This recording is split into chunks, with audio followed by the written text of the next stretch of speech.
So, what about Constantine and his visions? Hey guys, it's John here in my sit in love room where I sit every morning and evening doing what most people would call meditation. I just call it sitting in love. I wanted to hop on this morning and talk about the Roman Catholic Church. Now, this channel, of course, is based around the recovering Catholic. Well, the word Catholic is an interesting word because originally it was Roman Catholic. And the reason it was called Roman Catholic is because the Catholic Church was formulated basically by Constantine. And what gave Constantine the authority to formulate the religion and create Catholicism? It was because of his famous vision marching towards Rome and seeing a burning cross in the sky with the symbol PX above it. And supposedly his army saw it all as well. And I wanted to talk about this because there's a couple things that happened in the process of Catholicism being born. And one of them that was really fascinating to me, if you look in the Gnostic text, the disciples asked Yeshua, who should we go to? Who's in charge when you're not here? And his response was, go to James the Just. James the Just was his brother, who was based basically in Jerusalem. And so he didn't say Peter, which is very interesting to me. He did not say Peter at all. He said James. Go to James. But when Yeshua went to the cross, what he had done is he had sent off his disciples in many directions to share what he was teaching. And the one who went to Rome was Peter. And so for Rome to become the seat of Catholicism, Peter had to become the leader. He had to become the important one. That's why Peter is the first pope of the Catholic Church. St. Peter's Basilica, in Vatican City.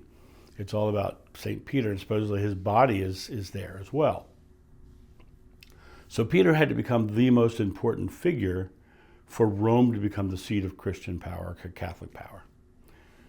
But what made this possible was this story of Constantine's visions. And I wanted to hop on and talk about Constantine's visions because history has a weird process of morphing stories. Like, for instance, when someone goes fishing and they catch a guppy, oftentimes by the time the story is done, they've caught a whale. They've got this giant change in story. Now, imagine doing that over decades and generations and even over thousands of years now with the Bible, how that fish story can grow. Now, when they do research on Constantine and his visions, there's a couple fascinating things that happen. One of them is that they could only find 3 written references from the period of Constantine having visions. And it's interesting because all 3 are different. All 3 are different. So let me talk about first his first vision, and then I'll talk about the second ones, second and third. See, during that time period, there was a Roman general who had taken over Rome. And various Roman generals had all tried to go and kick him out of Rome, and because the guy was basically stealing power. He was basically creating a coup. And so all these various Roman generals would take their army in and try to defeat him, and they all lost. And Constantine was one of these generals who was going in. He was the one who eventually won. But why did he win? Now, he won because he had a supreme vision, right? So God told him to go in there and wipe these other people out. So there you go. There's the first conflict that I have. God toiling in the struggles of man is going to be pushing into a war and helping one side defeat another side. To me, that goes completely contradictory to what I believe God is. But when I look at his first vision, Now, supposedly he was marching his people there, and he stopped, and in the first written account of his vision, he stopped and he prayed in a temple to Apollo. Now, it wasn't a Christian, and while he was there praying to the temple, to the god Apollo in this temple, Apollo appeared to him. This was his vision. Apollo appeared to him and told him that Constantine himself was the representation of Apollo here on earth. He basically said, "You are Apollo." And so it wasn't a Christian vision in the first writing. It was a pagan vision. Constantine was a pagan for most of his life and did not get baptized until his deathbed, by all accounts. When you look at this concept of Constantine having this Apollo vision and putting him into the power of Apollo, he's basically telling people who are followers of pagan that he is God on earth and that he is the one to follow. That was the first account of his vision. The second account of his vision came by someone who was a contemporary, supposedly knew Constantine personally, was a friend of the family, and he had this written account of Constantine's vision, marching to Rome to defeat this other general. Constantine had a dream, and in the dream he saw the symbol of PX. Now PX is ancient writing for the Christ, and you still see it today in Christian churches, Catholic churches. You'll often see either banners, or sometimes they even carry things into the procession that has the PX on it. That's ancient terminology for Christ, the Messiah. Ancient writing, symbology for the Messiah, and it comes from the wording. The P and the X are part of the Christ language, or the definition of Christ. But when you look at this vision, Constantine had a dream, not a big vision. He had a dream in this second writing. And the dream was that this symbol, PX, and then supposedly he told all of his soldiers to write PX on their shields, and that God told him that if they all wrote PX on their shields, then they would be victorious the next day. So that was the second accounting of this vision, supposedly. Now, 40 years later, there's a guy writing a book about the history of Christianity. And in that book, Constantine's vision went from him being Apollo and talking to Apollo, and him having a dream and putting PX on his soldiers' shields, to now, in this new book about the history of Christianity, Constantine's vision is, while marching his soldiers to Rome, suddenly a blazing cross appeared in the sky with the letter PX over it, and all the soldiers saw it as well, and there was this big, dropping to their knees and converting to Christianity right on the way to Rome, marching there. And the thing that I find most fascinating about this, because this is the accepted vision that everyone talks about. This is the accepted reason why Constantine, created Catholicism, because he had this huge change of experience by this vision. Well, my question would then be, if he had this huge experience, why did he remain a pagan until his deathbed? That'd be the first thing I'd ask. Second thing I'd ask is why are the three accountings of the vision all different? One of them is not even Christian. So when you look at this, the last one, which is the accepted one, was written, like I said, 40 years afterwards, and has embellished the story up to be this big mystical experience. And this big mystical experience is what began the Catholic Church. So they started creating this whole Constantine and the Constantinian rise of Catholicism, Roman Catholic Church. And so when we look at the beginnings, the origins of the Roman Catholic Church, you're looking at a foundation of mud, because none of the stories are solid. None of the stories are based in something that's documented clearly. It's three different people telling three different accountings, and one of them doesn't even involve Christianity. So this idea of this sacred vision that supposedly his entire army saw, by the one most reliable source would have been the one who knew Constantine directly and lived with him, right? And that would have been probably the most reliable, but even that, it doesn't match anything else. But if that was the most reliable, then he decided to put PX on his soldiers' shields after a dream. It comes back to this concept of is God a warring God? Is God someone who would then go to an army and say, I'm with you? Now, this is a very much an ancient sort of idea. When you look at the Old Testament, it's filled with, God was with this army because he destroyed that army, and God was with this army because he destroyed that army, and God was with this army because they destroyed that town, right? And so it was the Old Testament God, which was vengeful and jealous, according to the Old Testament, was a warring God. The concept of God was a warring God. And to me, this makes perfect sense from a historical context, because back then, that's the way life was. Somebody won. It had to be because of a divine force, a divine power. It really comes down to the idea that when you look at Catholicism in general, the basis of it, as I said, is on bricks of mud, because there's nothing solid that says it's true. And when you look at Constantine's visions, you have to look at them from the perspective of which one can I believe?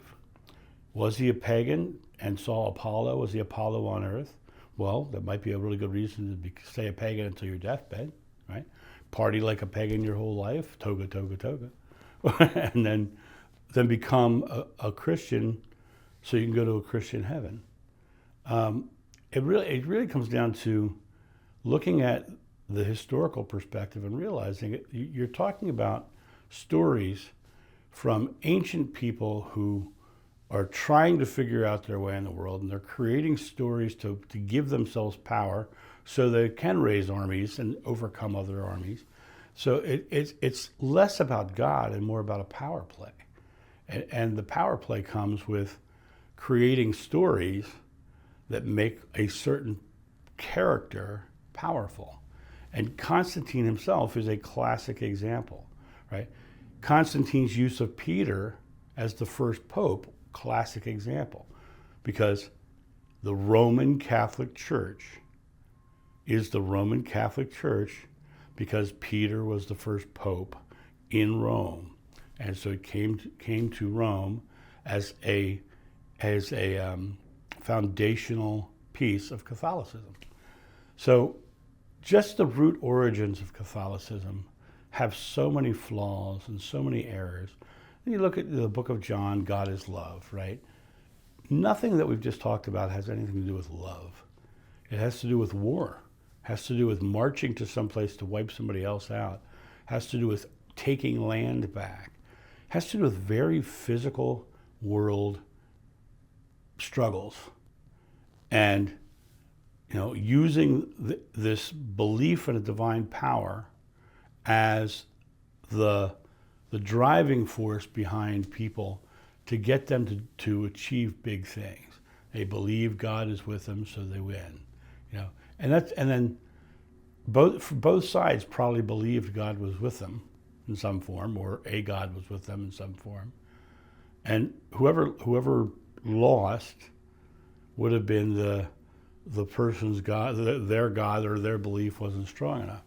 So it's really kind of you have to look at this from the history aspect of the history itself is so mishmash and so muddled. And the Roman Catholic visions that Constantine supposedly had the visions that he had did not actually happen until 40 years afterwards, when somebody else said this is what happened. But the guy who knew him and lived with him said something else happened, and then somebody else wrote that something else happened. So, this whole rise of power it's just like any other propaganda. I'm going to put out a propaganda that says I'm more divine. I'm going to put out a propaganda that says the divine forces are behind me and my army. And so the Roman Catholic Church is based on a warring and very materialistic emperor who was ceding power for himself and bringing that power to his city, Rome, and basically creating one of the most powerful organizations that ever walked the planet Earth. And I don't think it's based in love at all. I think it's based in power grabs and control. And when you look at it from the perspective of the Constantine's visions were very ambiguous at best, you start to realize that it's just stories.